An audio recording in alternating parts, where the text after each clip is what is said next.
دەمباش بەڕێزان بێگومان ئەم شەویش باسی پرسێکێکین باسی کێشەیەکێکین کە کێشەیەکی لە مێژینەیە طبعاً زۆری نەماوە لە عێراق ئەچێتە 100 ساڵی تەمەنیەوە طبعاً بە درێژایی ئەو 100 ساڵە عێراق وابەستەی چەندین کێشە بووە یەکێک لەو کێشە زەقانە کێشەی کورد بووە تا ئێستاش ڕێگەر بێ هیچ دەسەڵاتداریەکی عێراق هیچ فۆرمێکی ئیدارەکردنی عێراق نەیتوانیوە بە شێوەیەکی مەنطەقی لە چارچۆی فۆرمێکی وا کە هاوسەنگی ڕابگرێت ئەم کێشەیە چارەسەر بکات طبعاً دوای پرۆسەی سیاسی عێراق پرۆسەی ئازادی عێراق لە دوای 2003 لە عێراق سیستەمێکی پەرلەمانی تەعەدودی فرعی دیموکراتی هاتوتە ئاراوە کە دەستورێکی هاتە ئاراوە کە لە چارچۆی دەستوری عێراق هاوسەنگی پارێزرا بوو لە بینی هەموو پێکهاتەکان بە تایبەتی سێ پێکهاتە سەرەکیەکە کورد دەنگی بوو دەستوردا لە چارچۆی دەستور تەوافق و تەوازن و شەڕاکەت هەبوو بوو چونیەتی ئیدارەکردنی دەوڵەت بەڵام هێشتا حبری سەر وەرەقە و شک نەبوو کە دەستور پێنووسرا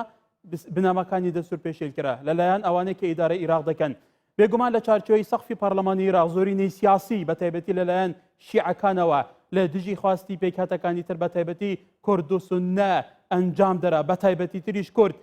عەرەبەڵێ دێوە شەزانن سەری خەڵک ببرە بەڵام ڕزقی نەبرە بەردەوام ئەوان ڕزقی خەڵکی کوردستان دەبرن لە چارچۆی ئەو سەقفەی پەرلەمانە ئەو زۆرینە سیاسیە زۆر بریا و یاسایی تریش دەرچووە طبعاً بەڕێزان تەسەورکەن لە عێراق موسسات هەیە ئەم موسساتانە هەرێک بەرپرسی خۆی هەیە لە چارچۆی دەستور و ڕێسا و یاساکان دەسەڵاتدا بەش کراوە بەڵام پێتان وایە عێراق لەلایەن ئەمانە بەرەوە دەبرێت یان خەلف الکەوالیس لە پشت پەردەوە لەلایەن ئیرادەیەکی تر خەڵکانێکی تر کە وابەستەی ئەجندای لەوانەیە دەرەکی بن وابەستەی بێگومان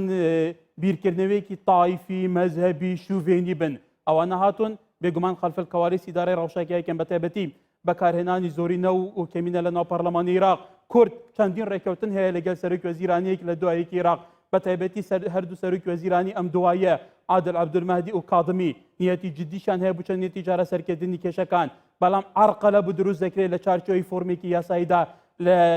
سەقفی پەرلەمانە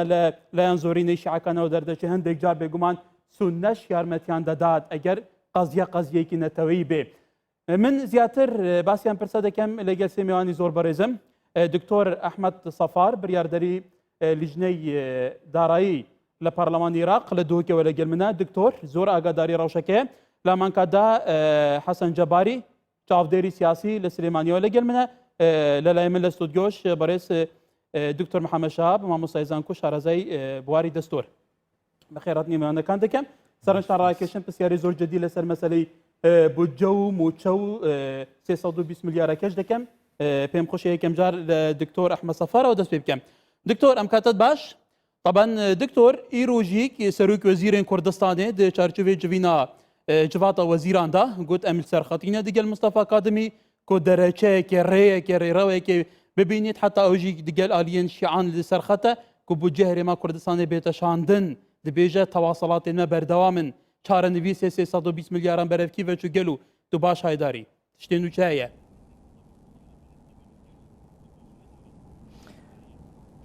بله کاکە کار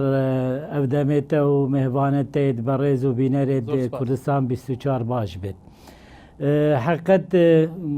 یعنی جهێ داخێ وەزع عێراقێ نوکە تایبەت و مەسەلا هەلبژارتنێت پێشوەختیێ هاتیە تەثبیتکردنێ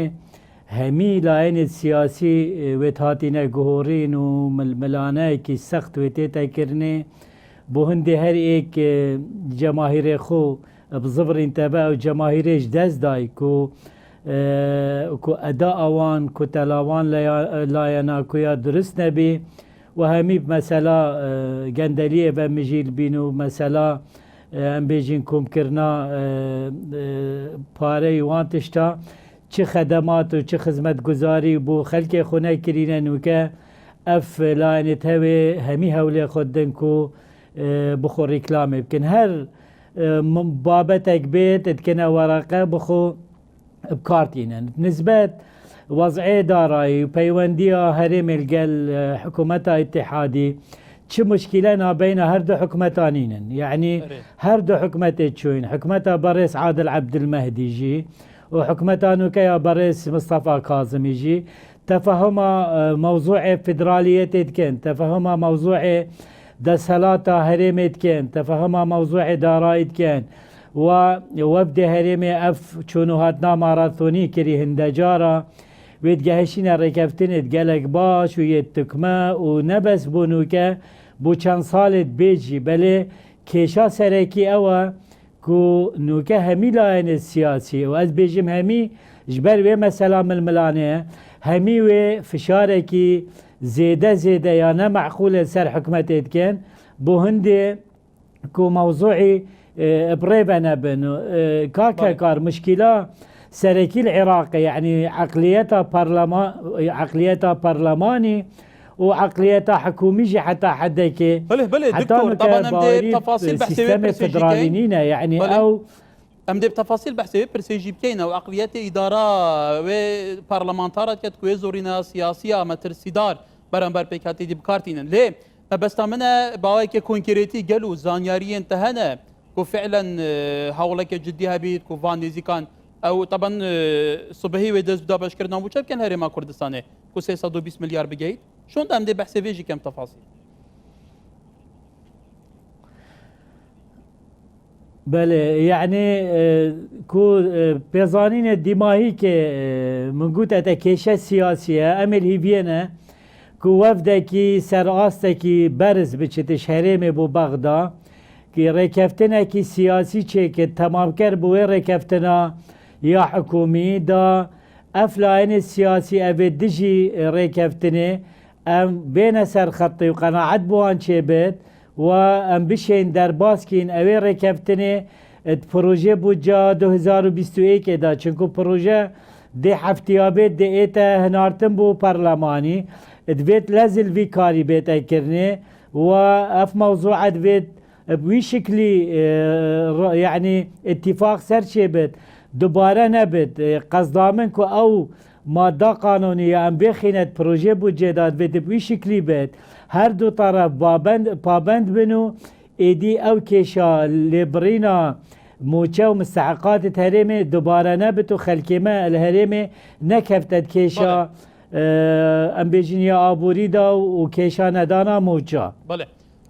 بله دکتور ام دی زبرینه و سروان پرسا گلو نوا پارلمان عراق دا هاو مناورات تینا کرین مراوغات تینا کرین تو چاوات بین ام دی بحثی بیجی کن برئيس حسن جباري لسليمانيه ولا قال كاك حسن طبعا لدواي 2003 وكورت تشي شاندين كيشب ولا قال حكومتك لدوا كان العراق هر حكومتك بيكين رابط لسر برنامج بيكين راه كورتيا بجدار بوا وعد بكرد راه كيش كان شهر سر بكريت بلام دواي 2014 بالتحديد كبوجه هرمي كردستان برا دواتر حيدر عبادي طبعا حيدر عبادي پیشتر سروکی لجنه دارایی بولا پارلمانی عراق زور هولیدا بوجه هرمی کردستان بنظمترین است كم بكريت هو دواتر بو سروك وزيران اويش كر اشتي خرابتريش كر يعني او النخبه سياسيه استا اداره عراق كان طبعا لبش بردوا واني سقف برلمان بكار بينن هيك اميدك هيا كبشويكي كونكريتي كش كان شهر سال بكن لجل هرم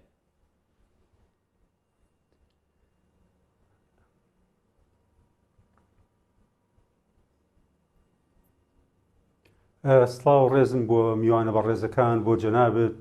دیارە ئەم بابەتە بۆ خۆی بابەتێکی زۆر گرنگ و هەستیارە و قسە زۆر هەڵەگرێت پێم وایە ئەگەر لە 2023 لەسەر مەشهەدی سیاسی عێراقی قسە بکەین تابلۆکە ئاڵۆزتر بووە لە جاران واتە ئەوەی ئەمەیە لە کۆی ئەو قسانی کە لە سەرەتایە جەنابەت باسێکە لەسەر عێراق و ئەوانە من عێراق بەوە ناسێن بەڕاستی لەسەر ئەساسی ناسیۆنالیزمێکی ئیتنیکی بەڕێوە ئەچێواتە ئەم ناسیۆنالیزمەیە کە لەسەر ئەساسی خێڵە لەسەر ئەساسی مەزهەبە لەسەر ئەساسی خوێنانی دوورە لەوەی کە لەسەر ئەساسی موسسات و دەوڵەت و ڕوئیا و تێڕوانین و لەسەر چەمکی هاوڵاتی بوون یان دوورە لەم بابەتانەوە ئەوەی هەیە ناسیۆنالیزمێکی ئیتنیکی وەکو باسم کرد دیارە ئەم ناسیۆنالیزمە ئیتنیکیە بۆ خۆی مەجال نایە کەسێک هاوبەشی بێ کەسێک شەریکی بێ یان بەپێی ئەو مەبدایانەی کە عێراقی بە حساب عێراقی نوێ لەسەری دامەزرا هەمومان نەزانین سێ مەبدا تەوازن و شەراکە و تەوافق بەڕاستی ئەم سێ مەبدایە کە بە عەرەبی یانی ئەو هاوسەنگیەی بۆ خۆی لەدەستاوە و بەو ڕەفتارە ئەوان کە ڕۆن بەڕێوە لەسەر ئەوە ڕاستەی کارەکەن کە ناسیۆنالیزمێکی عەرەبیە و قبوڵی نییە هاوتاکەی هاوبەشەکەی کە میلەتی کوردە کە لە دەستورات چەسپیوەوە پێی ئەو دەستورە باشی کە نووسرا کە یەکێکە لە دەستورە باشەکان لە ناوچەکە بەڕاستی ئیستا زۆر پاشەکشەی کردو، ئیستا زۆر لە بەڵێنەکانیان جێبەجێ ناکەن. ئەگەر هەر لە 2023 تەماشا بکەین تا ئێستا حکومان ئەوانەی کە سەرۆکوەزیران بوون، چی مالیکی بێ، چی جعفەری بێ، چی عەبادی بێ، ئەمانە بەڕاستی نیەتەکانیان نیەتی باش نەبوو بەرامبەر هاوڵاتیانی کوردستان، بەرامبەر میلەتی کوردستان. زۆر جار بە هەمان ناجی بەعز، بە هەمان ناجی دیکتاتۆریەت، بە هەمان نەجی مرکزیەت کاریان کردووە. زۆریان هەوڵیاندای حتا گو تا ڕادێک چەشیان بەکارێ نابینیمان لەو حەدەوسە و لەو ڕووداوانەیە ئاویست بە هێزی جەبر و بە هێزی چەک و بە زەبر و ئەمانە پیادێکمادە هەموو ئەو ڕوویە و ئەو گیانبینی کە هاوڵاتی کوردی بوو کە بەشداری بکە لە عێراقا لە دوای 2023 بەڕاستی حکمڕانەکانی عێراق ئەتوانن بڵێن لە هەندێک حاڵەتە لە هەندێک کاتە یانی لە سەدامیشان هەمووی کەسی خوێنەوارن، هەمویان عێراقینە، باش مێژوو عێراقیان خوێندووە. نزیکی 100 ساڵە عێراق لە چەندین ئەنزیمە حکمی گۆڕاوە. زۆربەی ملوکەکانی عێراق و سەرۆکومارەکانی عێراق هەر چهار سەرۆکۆماری دوای کودەتای 1950 هەر هەمووی بە ئینقیلاب کوژران لە ناو چوون لە ڕێگۆڕیشەوە دەرهێنرا لەبەرەوە نەیانتانیوە بە شێوەیەکی تەوازن حکمی عێراق بکەن. ئێستا دوای 2023 بەو عەقلیەتە پێت وایە ئەوانە سەرکەوتو بن تا کوتایی؟ ڕەنگە هەندێک پێوەر هەبێت تەحدید کە عێراق سەرکەوتووە، عێراق شکست خواردووە. ئەو پێوەرانی کە پێماوەڵێن ڕێکخراوی شەفافیەتی نێودەوڵەتی سەی راپۆرتەکان کە ینی ئاماژە بەوەکە کە عێراق لە ئاستی سۆماڵ و سوودان و ئەوانەیە لە ڕووی فەساد، لە ڕووی بەهادەردانی پارە، لە ڕووی ئەوەی ئێمە هەر ڕقەمێک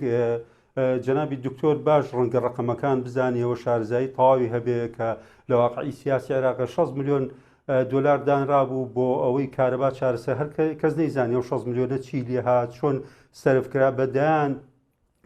پارە تەرخان کراوە، تەخشان و پەخشان کراوە، هیچ جێگەیەکی نەکردو. ئێستا ئەوەی لە عێراقا ژی بەڕاستی عێراقێکی فاشل شکست خواردوو، یعنی هیچ ئومێدێکی تیانێ، هیچ ڕووناکیەکی تیانێت چکەوە قبوڵ ناکە لەسەر ئاستێک، لەسەر منهەجیەتێک، لەسەر بەرنامەیەکی کار کە واستە وابەستە بێبێ. هەندێک بەرنامەی کار، هەندێک ئەجندە تەقدیم کرا لە سەردەمی عادل عەبدولمادی،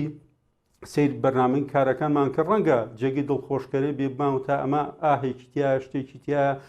دوای ئەوەی کە کازمی شادنیەتێکی پیشان نا کە بتوانێت لەگەڵ حکومەتی هەرێم تەواصل بکەوە و دکتۆریش باسی کرد توانکە. بەڵام ئەوەی کە حکومەکە لە عێراق بەڕاستی حکمی عەمامە بەسەرەکانە، حکمی دەوڵەت نییە، قانون نییە، حکمی ئەو بابەتانە نییە کە خەڵک دەکەین. دکتۆر محەممەد شاب دکتۆر طبعا دوا لێدوانی وتەبێژی حکوومەتی عێراق حەسەن کاظم قاڵێ لە عێراق دوای 2023 سیستەمێکی دیموکراسی هەیە بە عەقلیەتی ئیشتیراکی بەڕێوە دەبێت. یەکێکی لە بەرپرسە باڵەکانی عێراق کە زۆر نزیکی مالێکی بوو لە کاتی خۆیان قاڵێ دوای 2023 سیستەمێکی دیموکراتی مشەوه لە عێراق هاتەتە ئاراوە، لامان کادا ئازادیەکی بەرئەڵایی لە عێراق هاتوتە ئاراوە. طبعا ئێمە باسی دەستوری شەکەین، جەنابەتەکو شارەزە لە بواری دەستوردا عنی پێت وایە هەرێمی کوردستان ئەرکی سەرشانی خۆی بەرامبەر دەستور جێبەجێ نەکردبێ بوویە حکوومەتی عێراق وەکو پێویست نایەتە پێشەوە؟ پێشەکیدا ڕێز و حرمەتم بۆ جەنابت و بۆ میوانە بەڕێزەکانت و بۆ بینەرانی کەناڵەکەت. ئەوەی کە ئەو بەڕێزە باسی کردووە زۆر دروستە، بەڵام ئەوەی کە سەبەبکار بۆی خۆیان بوونە، عێراق بوونە، ئەو سیاسیانەی حاکمی عێراق بوونە لە پشتی 2023ەوە هەتا ئێستای 2020 ئەوان وایان کردووە کە دیموکراتیەکە مشەوە بێ. ئەجینا ئەگە پابندی ئەو دستوری عێراق بین کە لە 2005 بەسەند کراوە و 1970 خەڵک دەنگی پێداوە لە هەموو ناوچە جیاجیەکان بە هەرێمی کوردستانیشەوە، ئەو مشەوەهەیەی کە باسیەکە دروست نابوو. کێ وای کردووە کە ئەو تەشویهە دروست بێ؟ ئەمانەی کە ئایا ئێستا حالیەن واقعیادەی وڵات دەکەن و واجهەن نەخێر، ئەمانە نین. خەڵکانێک لە پشتی پەردەوە بە عەقلیەتێکی زۆر خراپ ئیدارەی عێراقکەن. عەقلیەتەکەیان هاوشێوەی عەقلیەتی حزبی بەعسە، بەڵام ئالیەتەکانیان جودایە. وەختی خۆی حزبی بەعس لەبەرەوەی دەسەڵاتی هەبوو، لەبەرەوەی دەیتوانیت چەک بەکاربێنێت، چەکی بەکاردەهێنا. ئەمانە لەبەرەوەی توانای ئەوەیان نییە چەک بەکاربێنن، بۆیە پەنابن بەشتی تر بۆ پێشێلکردنی دستور، بۆ بڕینی قوتی خەڵک، بۆ زوڵمکردن، بۆ دانی ماف. ئەمە ینی بالضبط هاوشێوەی حزبی باس و بوونمە تصرفاتی حزبی دکتۆرەوەی باسە لە 2014 کرا مالێکی کە بۆ هەرێمی کوردستانی بڕی تاابان هەر لەو کاتەوە نزیکی 10 میلیارد دلار سەر بە هەرمی کوردستان کردەوە تا ئێستا سەواری هەر دیارە دوهای عبادیا زۆر بە ئاسانی بڕی ئەوە ئێستاش بریان لە چارچوەی یاسای کورتێنانی بودجە لە پەرلەمانی عێراق دواتر لەگەل دکتۆر بازێکم خۆتەزانی بە شێوەیەکی فەضیح شتێ تێپەڕێنرا کورد دەرکرا لە ناو سەقفی پەرلەمانی عێراق ینی پێشێرکردنی بنەماکانی دەستور لە لای ئەمانەوە چمە ترسیەکی جدی هەیە بۆ سەر پرۆسی سیاسی لە وڵات جنابەت پرسیارێک کرد پێشم پرسیارە وتت ئایا هەرێمی کوردستان سەبەبکارە بۆ ئەوەی کە ئەوها زەخمان لێکەن و ملتیزامیان نەکردو بۆ دستور و جوابی پرسیاری دوومشت دەمەوە بە هیچ بارێک بەڕێزان یعنی ئەمە حقیقەتێکی علمیە ئەوەی کە خۆی لە علمەکەی نەکا لە زانستەکەی نەکا لە ئەسڵەن لە خوای خۆی نەکا زۆر ڕوونە نەسە دستوریەکان کەچی ئەڵێن ئێمە عێراقێکی فدراڵە دەوڵەتی فدرال لەسەر کۆمەڵی مەبادی ئەساسی دروست دەبێت یەکێک لەوانە شەراکە تەوازون تەوافق ئەمانە چی لێەکە واکە ئەو دەسەڵاتانەی لە ناو وڵات دابش بکرێن بۆ چەند لایەنێک لە عێراق بزەبت ئەوەی کە لە دستوری عێراقدا هەیە دەسەڵاتەکان بە سێ شێوە دابش بووە بەشێکی دراوەتە ناوەند بەشێکی دراوەتە هەرێم بەشێکیشی مشتەرەکە ئەوەی ئەمێ بۆ جەنابی باسکەم مەلەفی نەوتەوە ئەوەی کە زەخت و زۆر فۆکسەکەنە سەری کە ئێمە التزاممان نەکردو بۆیە ئەوان دەیبڕن ئەمە زۆر نادروستە ئەگەر تەماشای مەوادەکانی دستورکەین لە 100دا باسی مەوادە سوڵتە مشتەرەکەکانەکە زۆر بە واضحی ئەڵێ ئەفەن دەسەڵاتە حەسرەکانی عێراق دەکات ئەمە دەسەڵاتەکانێتی لە مادەی 111 دێ باسی ئەوە کەڵێ نەفت و غاز مڵکی هەمووانە ئەوەی گرنگە دێتە 12 بەڕوونی ئەڵێ دوو فەقەرە هەیە دەڵێ ئەم حکوومەتی عێراقی طبعا دووشت هەیە لە نەوتە دانانی استراتیجیات و ئیدارەی مەلەفی نەوتی لە ئیدارە ئەڵێ حکوومەتی عێراقی بە واضحی ئەڵێ ئیدارەی ئەو بیرە نەوتیانە ئەدا ئەوانەی ئێستا بە شەراکەت لەگەڵ حکوومەتەکانی لەگەڵ حکوومەتی هەرێمەکان واتە بەڕوونی ئەڵێ ئەوانەی ئێستا واتە ئەوانەی پێش دەرچوونی دستورەکە ئاوێخە ئەمە لە مەسلەی سیاست لە فقرەی دوم باسەکە لێ سیاستەکەشی بە مشتەرەکی دانا سیاستی نەوت بۆ ئایندا بە مشتەرەکی بدانا لە مادەی 113 بەڕوونی دیسان ئەڵێ باسی ئاسارەکە و باسی کۆمەڵی بابەتی ترەکە کە ئەڵێ ئەمانە مڵکی هەمووانن و لە ئیدارەتی دەوڵەتن ینی لەژێر سەلاحیاتی حەسری دێنە 114 باسی سەلاحیەتە مشتەرەکانەکە لە 115 باسی سەلاحیەتەکانی هەرێمەکە ئەڵێ هەرچیەک لەوانە باس نەکرابوون کە سەلاحیاتی مەرکەزە هی هەرێمە لە مشتەرەکەکانیش ئەولەویەت بۆ هەرێمە باشە بە پێی 112 ئێمە لە دوای 2005 هەرچی ئیشێکمان کردوێت لە مەجای نەوتی حەقی خۆمان بووە چونکە ئیدارەکە ئەوەی لە دستور دیاری کردووە بۆ خواری 2005 لە سیاسەتەکانیش بەوێ بە ئیشتراک دانرێ ئیشتراکەش ئەڵێ چی ئەڵێ هەر لە حاڵەتی خلافە لە بینی مەرکەز و هەرێمەکان ئەولەویەت بۆ قانونی هەرێمە و بۆ بڕیاری هەرێمە ئێ باشە خەلەلی ئێمە لەکوێیە ئەوەی کە کراوە لە ئێمە زوڵم کراوە نەک خەلل لە ئێمە هەبووە ئێمە ئیدارەیەکی حقیقی بەڵێ سپاس دکتۆرەکە و پرسیاری دوام لە بیر ماوێ پرسیاری دومیشم لە بیر ماوە ینی ئەم تێکدانی دستورە ئەم پابەند نەبوونە بە دستور عێراق بەرە وەزعێکی زۆر خراپە ئەوەی لە یادی هەمومانە لە ڕاپرسی لەسەر ئەوەی بۆ هەرێم کردی لە ئەستفتاکەمان بۆچی بوو سەبەکەی چی بوو هۆکار ئەوە بوو کە پابەند نەبوون هەبوو بە دستور وای لە ئێمە کرد ئێمە ئەمانوێ لەگەڵ عێراقێک بین بە پابەندبوون بەو دستورە بەڵام هەرچەند حکومەتی هەرێم و سەرۆکایەتی هەرێم زۆر حەولیاندا پابەند بن نەبن بۆیە لە ڕنجنەیەکی پسپۆری 55 مادەی دەستنیشان کردوتی ئەم 55 مادەی مخالفە کاکە ئێوە التزامی پێوە ناکەن فەرمونون ئەگەر ڕازی نین ئێمە بەشێک بین لە عێراق با بەرەو جیابوونە بڕۆین ئەمە نەتیجێ ببرە ئەم نەتیجێ ئەبێتە حتمی ئەگەر حکومەتەکانی ئیستەی عێراق نیکن التزام بۆ دستورە نەکەن عێراق بەرەو هەڵوەشانەوە طبعا دکتۆر لیژنەیەکیش پێکهێنرا بوو لە پەرلەمانی عێراق بۆ هەموارکردنەوەی دەستور هەندێک لە بەرگەکان یەکێک لەوان مادەی 140 ئەو لیژنەیە کارەکانی ڕاگیرە دواتر لەسەرەوەش بەسەرلەکەن بەڵام مەبەستمە بچمە لای دکتۆر ئەحمەد سەفار دکتۆر طبعا سەرۆکی حکوومەتە هەرێما کوردستان ئەیرۆ دی چارچوبێ جبینە جباتە وەزیران گوتی پیچ ئەوەیەکەم دەستبەرداری مستحقاتین خۆ شایستین خۆ یەن دەستوری نابین گوت چارچوبێ دەستوری عێراقیدا بۆ ماهاتی نەدان لێ ئەلیە بەرامبەر پابەند نابین شاندێکی حکوومەتە هەرێمە دێتە بەغدا گەلێک شاندێن حکوومەتێ تێنە بەغدا گەل و vêcarê tu ça rawşê bînî tu bînî ku her çawa bît yanî hinekî tefahumeke baştir hebît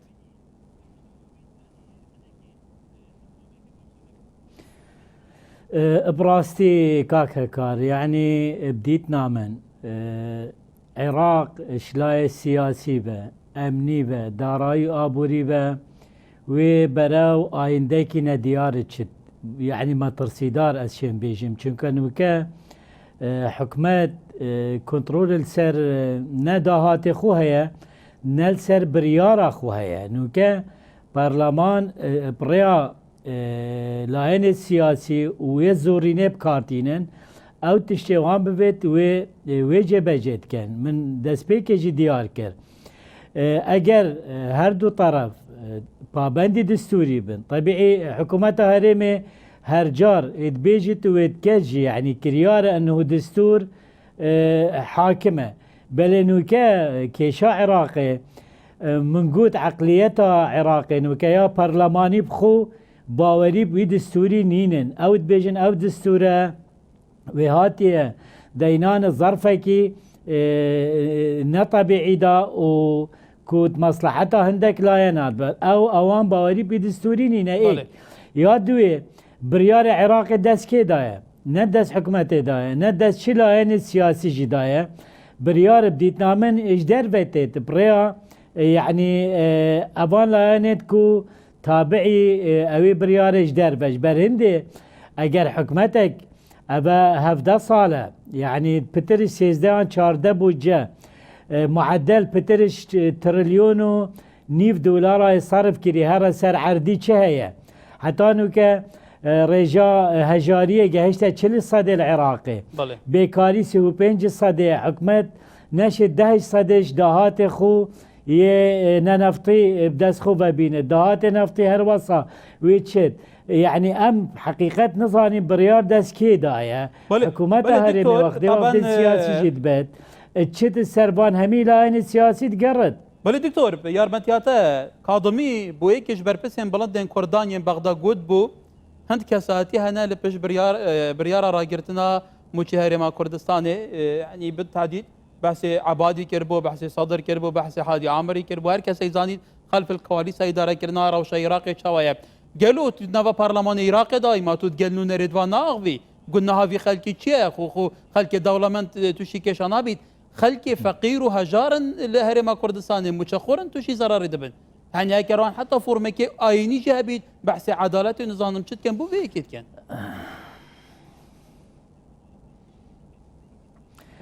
كار يعني ابا دو صالو كانت هيبه كامل ويري از بحث لجنه دارايد كم يعني بكارك قال مهني تاتا كرني همي اندامت ويلجني بيك وبريار الدان هاري كار بين القلمة فجأة هاتنا جهورين وقتي اوانديتكو هالبجارتنت بيش وقت تثبيت بين افلاينا تماما هاتنا جهورين براسي وابي از بيجم يعني بوميجوي او همي لاين بينا ايك شبا 11 سر 12 وقت ياسا پرکرنا کورتینانا دارای درکتی همی بینه ایک سروی بریاره کوره گرتن و او ماده ام بیجین جزایی کرنته دا و طبعا القلوان طرف الشيعة بترين برلمانتار السنجي كو قالك شوانو كالهريم رينشتينا تخون وفتخون وتأمناهية داجين الويري اوجي القلوي برياري ودنقدان يعني او بريارة او ياسايا بزورينا بريفا برن الويري مسألة توافقي نهلان مسألة شراكة جينما يعني اوانو كا بشكل سعد كنه چنكو اوان فشل اینا پیشکرنا خدمت گذاری بو خلکی خوب راستی محافظات يد باشور ويد وسط عراقي ويد وضعك جلك خراب دا وفشارك زيادة سروان برلمانتارا هين ومالتوان السوجن ومقرات السوجن ايدي او نشن بشنا باجرت خوي البغدانة اوان يعني تشرك بكار بينن بوهندي داخو بين دركو او طرفت حقنو وما فيوان تتبرزكرن برواج هنديك هاكا قال اگر درفتها به اگر بشنا مثلا مستحقات اوان الديف دستوري هرمي مستحقات هرمي الدف حكومتها بغداد تجهنا بحدود 120 مليار دولار چنكو ابا بوجه 3-4 ساله نداينما ابا 15 ساله او نفقات السيادية شمت برنكو مع علاقات بيفاني أري. أبا دستوري أو منطقة كوزارة اللي بينش رجيماتشوي تعويز بيتا نداينة أو دينة حكمتها هريمي كنن بو دانانا موشا وقت بو جبرين مجبور بي أبا دينن هميل سر أو جي وصا حسابت كنكو بابند بينا هريمي مسألة هنارتنا نفطي وتسليم كرنا نفطي ويادهات السنوري فدو رقيد برانبريت هين أمري نشين قالوان ما قلت يعني اگر ام فان دینا بچین مستحقات ما و یتوا ام چجارا ناگهینه چجارا سریاج برهنده اتفاق او بی که مسئله هاتیه تصویر کرنه و ورقک نیوکن و سر اساس دستوری و قانون اداره مالی حکومت هرمه حاضر بی که کمیک نفته تسلیم کد و نیوک دهات سنوری برانبر هندك او بوجاكي كامل بمفريكن يعني مبلغك مقطوع معناه بوجا يا تشغيلي يا استثماري جي القلبت كاكا كار براسي جريدانا منوكا بعراق امشي دي كابينت مطرسية براسي او شبا 11 سر 12 بوم ديار كركو عراق وبرا وضعك امني وسياسي جلك خرابت طبيعي انظان جانب دارائي وابوري وجي دينة السر عراقي وإمكانيات العراق وكدهات العراق نشد بينجي صدش احتياجات بوجا تشغيلي بله دكتور بدا سورياتا يعني بوجا تشغيلي وكيشة هاش استثمار نينا كاك حسن طبعا دكتور إجباس كرد عراقي استا دوای 2003 عراقي كي برلماني تعددي فيدرالية طبعا لچارچوي برلمان عراق دا او سياسة مترسي داري كبكار دهنري توكو دكتور احمد صفاروتي پێمایەت جێ لێبوو پێیتوانیە ئەم سیاسەتە زۆر لەوانەیە مەترسیدارتریش بێ لە سیاسەتی ڕژێمەکانی پێشووتە کە ڕژێمی پێشووتر ئەم ڕژێمی دیکتاتۆری بوونە دەستوورێکی ڕەهایان هەبوویە هەنی تو ئەمە چون لێک دەدەیتەوە کورد چۆن تەعامل لەگەڵ ئەم فۆرمە ئیدارەکردنە بکە بە تایبەتی لە ڕووی یاساییەوە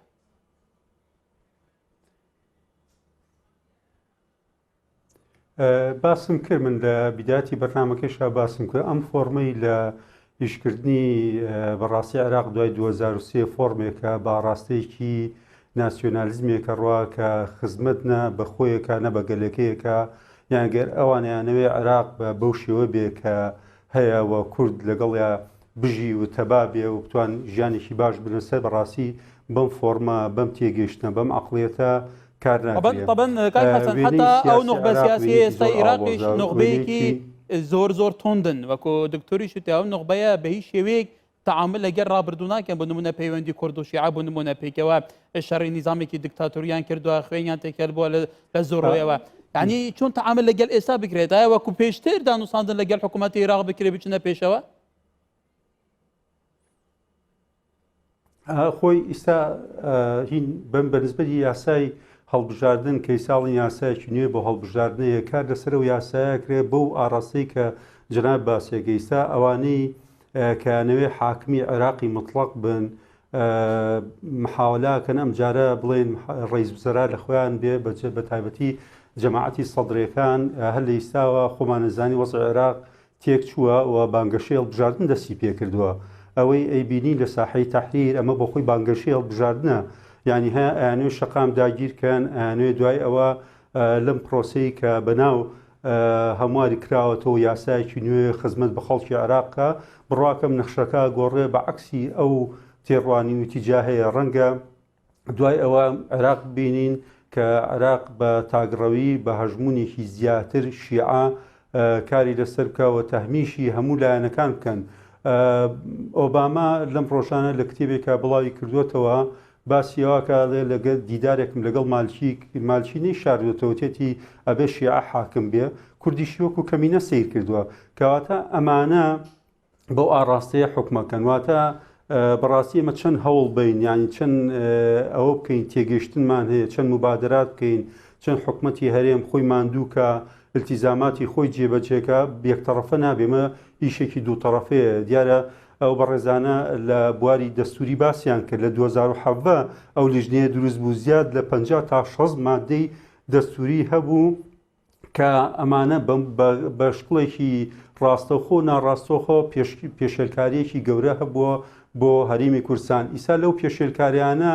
گەڕاونەتەوە بۆچی قوتی خەڵکی هەرێمی کوردستان و هاوڵاتیان بڕن. ئێمە هەممان نەزانین عراق دوو موچەی سەرف کردو. ڕاستە ئەم دوو مەچەیە بە سوبێگایەتی ڕەنگە باجەکەی زۆر بێ بۆ داهاتوی عێراق کە لە ڕگەی قەرزەوەیە کە لە ڕێگوی فرۆشتنی نەوتی پێشبەختەیەوەی کۆمەڵێ ئاماژەی ئابووری کە دەرکەوتەوە کە عێراق بەرەو داڕخانە ئەگەر مقتدا صدر باش مراوغەی شارعی عێراقی دەکات لە هەر کاتێک بێ دێت وەکو ڕەجل بەتاکید ویست طبعا دوا تویتی مقتدا صدر داوا لە لای ئەوانە دیارە مقتدا صدر تویتێکی کردووە داوای ئیمزاکردنی میثاقی شەرەف لە لای نەشیعەکان دەکات باسی زاڵم و مەزلوم دەکات. طبعا حتى جماعة هادي عامر شواني اشتئيديان كردوها كبيوست لم ظروفها شيعة قتاريك هاوبش إراديك هاوبش به بيتوا شيعة خوشي كدواي دواي أواي كان حاكمي مطلق إراق بن بتوانن يجرتو بن برنامجك باشانا به کێشەی گەورە لە عێراقاوەیە نە شیعە نە سونە هیچ یەک نییە و هیچ یەکا ڕاستە نییە. منەمیز بەڕاستیەوە ڕوون کردمەوە ینی بۆ ڕای گشتی ینی کاتێک کە ئەوان داوا لە ئێماکەن وەکو هاوڵاتێکی عێراقی هەمووی ئەوەی پێویستە بیکەن حکومەتی هەرێمە ئەوەی پێویستە لەسەر شانی جێبەجێی کاو کە جێبەجێی کردووە و هەوڵی یاوە و بەردەوام ئەوێ علاقەیەکی باش و پەیوەندێکی باش بەپێی دەستور و بەپێی یاسا هەبێ. بەڵام ئێمە لە خۆمانە پرسین ینی باشە ئەگەر ئێمە هاوڵاتیەکی عێراقین وەکو ئەگەر ئێمە خەڵکی وەکو نەجەف تەعاملمان لەگەڵەکرێ وەکو کەربەلا تەعاملمان لەگەڵەکەی وەکو دیوانێ تەعاملمان لەگەڵەکەی وەکو حلە تەعاملمان لەگەڵەکە بۆ لێرە موچە نیە بۆ لەوێ دوو موچەیە بۆ لەو نسبەتە کەمە پارە کە وەعدیان نابوو بێن بە هەرێمی کوردستان نیان نارد دوا کەوتن لێ. ئەمانە کۆمەڵی پرسیار لای هاوڵاتی کورد کە بیر لەوە کاتەوە ئەو ڕێفراندۆمەی ئەنجامماننا ئایا لەسەر حەق بووین بەڵێ ئەڵێ لەسەر حەق بووین چکە بەڕاستی ئەوان هەموو دەرگاکانیان لێداخستوین. ینی عێراق ناوێ بە ئاراستەیەک بڕوا کە لەگەڵ کووردا تەبا بێ کە لەگەڵ کووردا هاوکار بێ وەکو پێکەوە ئێمە گەرگوێمان لە هەموو ئەو خطابانی سەرۆکی حکومت بێ لە ماوەی دەست بەکاربوونی جنابی کاک مەسوور تاکی دەکاتەوە کە ئێمە ئیلتیزام بە یاساکەین ئیلتیزام بە دەستورەکەین حتا زۆرجار لە پرۆژەی استراتیجی کە ئەکرێتەوە ئەڵێ تەمەناکەین هەرێمی کوردستان بێتە سلەیەکی خۆراک پێش هەموو لایەنێک ناوی عێراقێنێ. یانی ئێمە هەمیشە مبادرەمان کردووە هەمیشە ویستومانە نزیک بین لە چارەسەرەکان بەس بەداخەوە ئەوەی ئەیبینی لە عێراقا شەڕە لەسەر دەسڵات و شەڕە لەسەرەوەی حاکم بێ و وەکو جەنابەت باسی کردی شیعە لە ناوخۆیە ئەیانەوێت لایە بەسەر لایەکە سەرکەوێ و زۆر جار جادە بەکارێنن بۆ ئەوەی ڕئیس وزرا تەحجیم کەن و دەوری نەمێنێ. ڕاستە مەسەن کاڵی هادەیەکی هەبوو ڕاستە هەندێک شوی بەڵێ بەڵێ طبعا دکتۆر ئێستاش وەکو میوانەکانی منی شوتی سەرنجی توش لەسەرەوە بوو فەرمونون بە هیچ شێوەیەک ئیرادەی خەڵکی کوردستان مافەکانی لە عێراقا قبول ناکرێت لە عێراقی ئێستا ینی بێگومان لە عێراقا تەواجدی نەتەوەی گرتووەکان هەیە هی وڵاتانی یەکێتی ئەوروپا هەیە وڵاتانی ناوچەکە هەیە وڵاتانی تر هەیە ینی پێتوانیە کاتێەوە هاتووە کە هەرێمی کوردستان هانا بووە لایەنی سێیەمی نێودەوڵەتی ببا کە ئەم وڵاتە مادەم پابەندی بنامەکانی دەستور نەبن ڕێزگرتن لە مەفەکانی مرۆڤ بەرینی قوتی خەڵێکی تر ڕێگە چارەیەکی تر بدوزنەوە. قیادەی سیاسی ئێمە جەنابی سەرۆک بەرزانی و جەنابی سەرۆکی هەرێم و جەنابی سەرۆکی حکوومەت و پەرلەمان و قیادەی سیاسی ئێمە درێغیان نەکردووە لەوەی کە بە بەردەوام دەنگی مەزلومیەتی خەڵکی کوردستان نەگەێنن بە و لایەنە پەیوەندیدارەکان و دەبینین ئێمە لە شاشەکانی ئێوەوە و شاشەی ئەعلامیەوە کە ئەو وفودە نێودەوڵەتیانە سەردانیەکەن حتمما ئەوان ئەم دەنگە زوڵم لێکراوە ئەگەێنن بەوان. بەڵام ئایا ینی ئێمە ئەگەر ئەم کارەمان کرد ینی ئەگە ینی داوامان کرد ئێمە سەر بەخۆی خۆمان وەرگین حەقی خۆمانەیان نا بەپێی دستورەکە خۆی ئەوەی کە ئەوان دایان ناوە ئەوەی کە ئەوان ئەڵێن با دستور حەکەم بێ زۆر جار ئەگەر چی لە باتنەوە ئەوان قەنەعەتیان پێ نیە و تەطبیقی ناکەن ئیلا ئەو مەوادانەی نەبێت لە مەسلحەتیانە بەپێی ئەم دستورە ئێمە حەقی خۆمانە التزامەکەن بعراق إن الالتزام بهذا الدستور ضامن لوحدة العراق توك التزام نكد بديلكي أويك وحدة العراق نمينه بديلكي أويك برو خرابتر بروا العراق برو رخام بروا بلام أم بابته لم مرحلة براستي بي سي بي يجيتينا وخويا دبي هم ولا أنا كاني كلا هرمي كردستان هن واز لمزايدات سياسي بينن واز لو بينن ك وەکو شیعەکان هەوڵدەن دەنگ بۆ ئایندەی خۆیان کۆ بکەنەوە بۆ طبعا سەرنج لەسەرەوەش هەیە بەڵێ. کۆمەڵی پەرلەمانتاری کورد هەیە لە عێراقا ئەوەندە لەسەر کەناڵە عەرەبیەکان لە عێراقا قسە دەکەن قسە بە هەرێمی کوردستان دەکەن ئەزموونی خۆیان ناشرین دەکەن سیراعێکی زەقی ناوخۆی زەق دەکەن شارعی عربی پێدەجوڵێن طبعا لەوانەیە ئەمە بەشێک بێ لەوە کە ئەو لایەنەکانی تریش وەکو پرۆپاگەندا بوو نمونە برینی بودجێ هەرێمی کوردستان تا کوتای لایەنی کوردستانی بەردەوام گوت و بێش لەگە حکوومەتی عێراق کردووە پابەندی ڕێکارە دەستوری و یاسایەکان پابەندی بنامەکان ئەو بنامایانان کە لەسەر ڕێککەوتن بەڵام لایەنی بەرامبەر پابەند نابێت ینی حتا لە کوردستانیشا دەنگێکی وا هەندێک جار جێمالێ دەبێت کە پێویست هەرێمی کوردستان هەر چ شتێکە تەسلیمی بەغدا بکە بۆیە تەنها موچی هەرێمی کوردستان ڕەوانە بکرێت طبعا خۆتەزانی لە عێراقا کورد کێشەی جوگرافیا هەیە کێشەی نەتەوەی هەیە ناسنامایە لە سەدا 40 زیاتر خاکی کوردستان ئێستا لە ژێردەستی ملیشیاکاندایە لە ژێردەستی ئەواندایە ینی چی تەعامل لەگەڵ حکوومەتی ئێمە بەڕاستی لە هەرێمی کوردستان ئێمە کێشەمان تەنها موچە نەبووە کاتێک کە کورد شۆڕشی کردووە شۆڕشی ئەیلولی کردووە شۆڕشی گوڵانی کردووە شۆڕشەکانی تری کردووە بۆ ئەوەی خزمەت بە وڵاتەکەی کە کێشە خۆ لێرە موچە نەبووە موچە هەبووە خەڵکەوەی مۆزەف بووە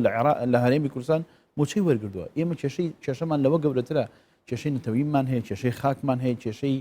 مافمان هەیە کە لە عێراق پێشووتر مافمان نەبووە و لە عێراقی ئێستاش هەر نیمانە بۆیە بەدی کەواتە پێتوانیە لایەنە شیعەکان بە تایبەتی زۆر زانایانە ئیشیان لەسەرەوە کردووە کە ئەو هەموو کێشە ئەساسیانە کورتکەنەوە لە کێشەی بودجێ حکوومەتی هەرێمی کوردستانیش لەژێر زەختی شارع ناشار بکرێت کە تەنازۆل لە زۆر شتی بکێ بە حکوومەتی عێراقا لەسەر مەسەلەی هەناردنی بەشێکی کەمی بودجە زۆر کەم کە ئەویش ناینێرێ من پێم نەکرد پێم وایە من دڵنیام هەتا ئەو بابەتی کە جەنابەت باس کرد لەسەر هەندێک لە ئەندام پەرلەمانە بەڕێزەکانی ئێمە لە بەغدا کە ئیکەن و ئەوەی کە لێرە لە ناو پەرلەمانی خۆمان دەکرێت و ئەو حرەکاتانەی کە ئەکرێت بۆ زەختکردن لە هەرێمی کوردستان هەموو ئەوەیە بۆی هەرێمی کوردستان تەسلیم بێ بە باوەڕی من ئەگەر هەر چیمان هەیە لە هەرێم قەرزیشیان بۆ بکەین لەسەر ئەوەی کە هەمانە بیدێن بە بەغدا نایەتە ژێرباری ئەوەی کە میزانیەکی حەقیقی بۆ ئێمە بنێرێ ناشینێرێ چونکە ئەگەر بینێرێ کیانی هەرێم بەرەو بەهێزیە ڕوا ئەو بەراورد دەکات لە نێوان خۆی و لە نێوان ئەو ئاوادانی لە هەرێم هەیە هەرێم بەو بوجەکەمەی کە لەبەر دەستی بووە توانیویەتی ئاوادانی هەرێم بگەێنێتە ئەو ئاستی کە خۆیان ئەیبین و ئەمەلی پێ ئەخوازن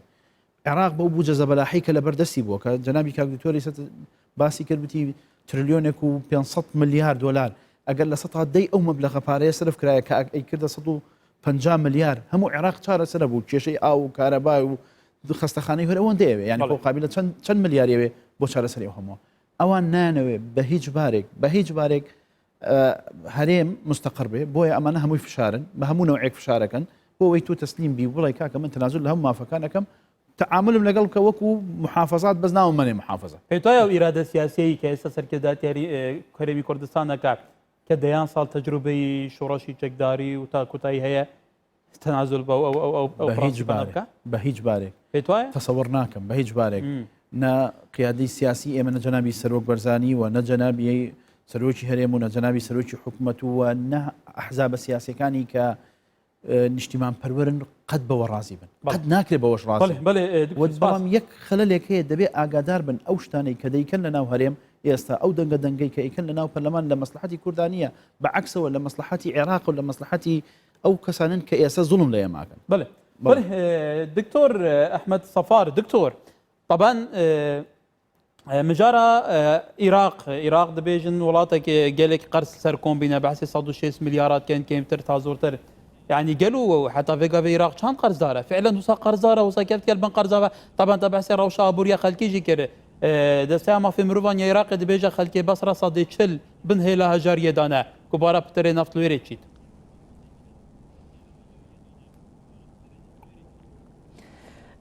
بري از بحث دينا بكم كاكا كار مدفيت تبينيه كل سراخنا دكتوري بدم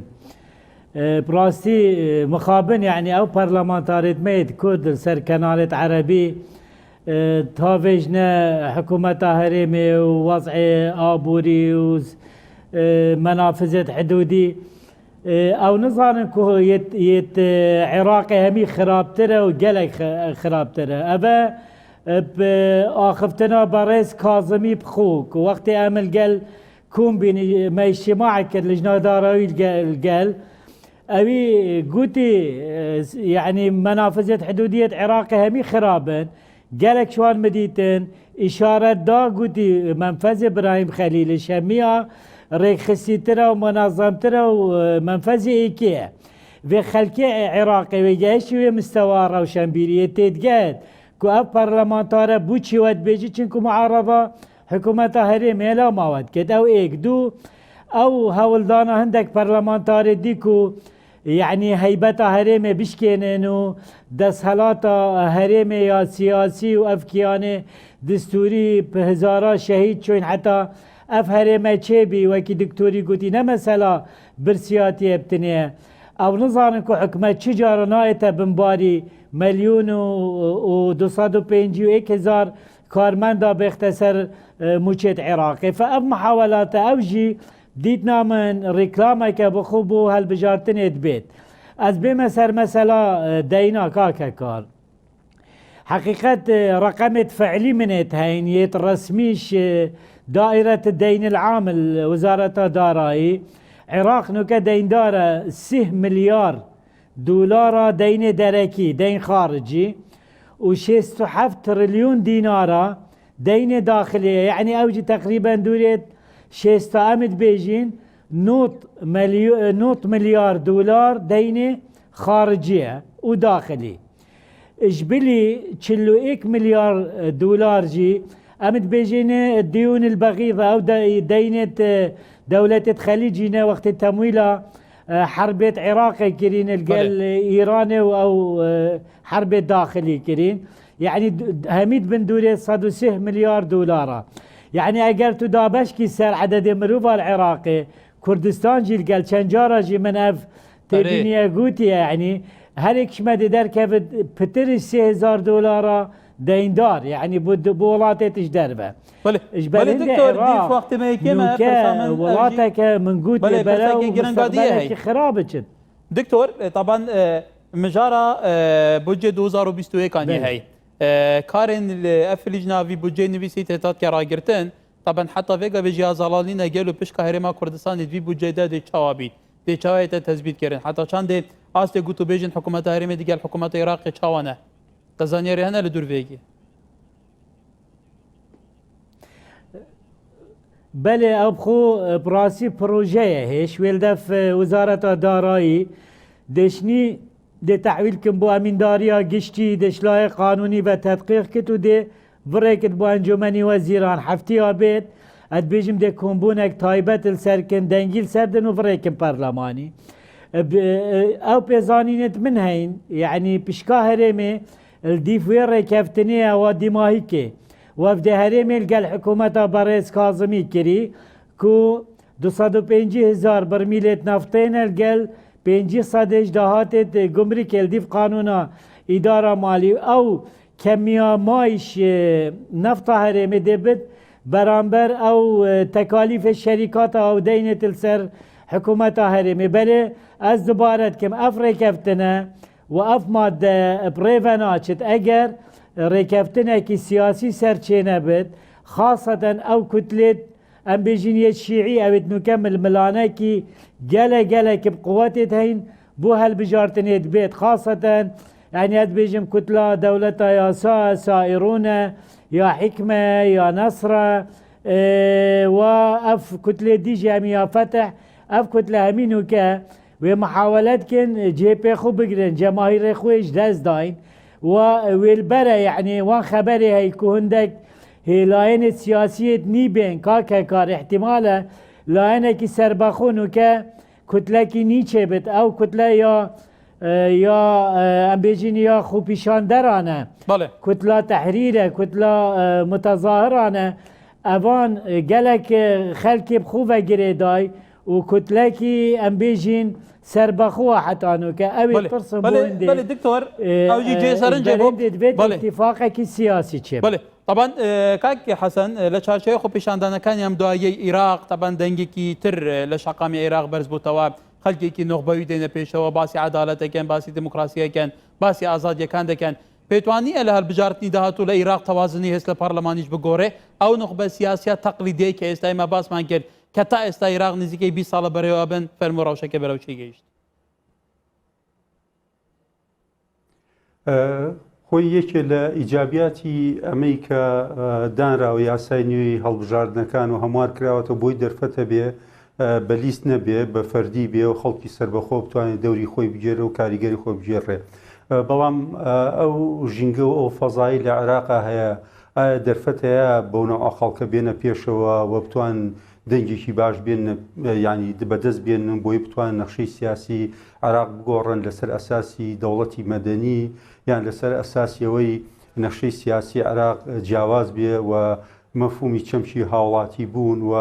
جۆرێک لە عەدالەت و داد و ئەوانە بێتە پێشەوە. خۆ کازمیش کە هاتوۆتە پێشەوە بەشێکە لەو چارەسەرە بەشێکە لەو حەلا کەیسا گرفت و کێشەوی شتی زۆر بۆ نێرەوە. کازمیش ڕەنگە نەخشە و ئەجندەی خۆی هەبێ کە هەم تەحالفی هەبێ لەگەڵ هەندێک لە شیعەکان لە سونە لەگەڵ کورد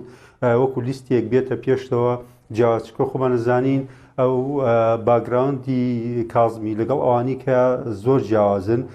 ئەمە چانسێکە بەڵام ئایا ئەم چانسە چەند بەقوتە لەناو ئەم ژینگە سیاسیە لەناو ئەم فەزا سیاسیە خۆمان نەزانین داهاتەکەی عێراق بەدەست کۆمەڵی خەڵکەوەیە و ئەم داهاتە دڵنیام لە بەکارهێنرێت لە کاتی هەڵبژاردنە بۆ کڕینەوەی دەنگ بۆ ساختەکاری بۆ گەندەڵی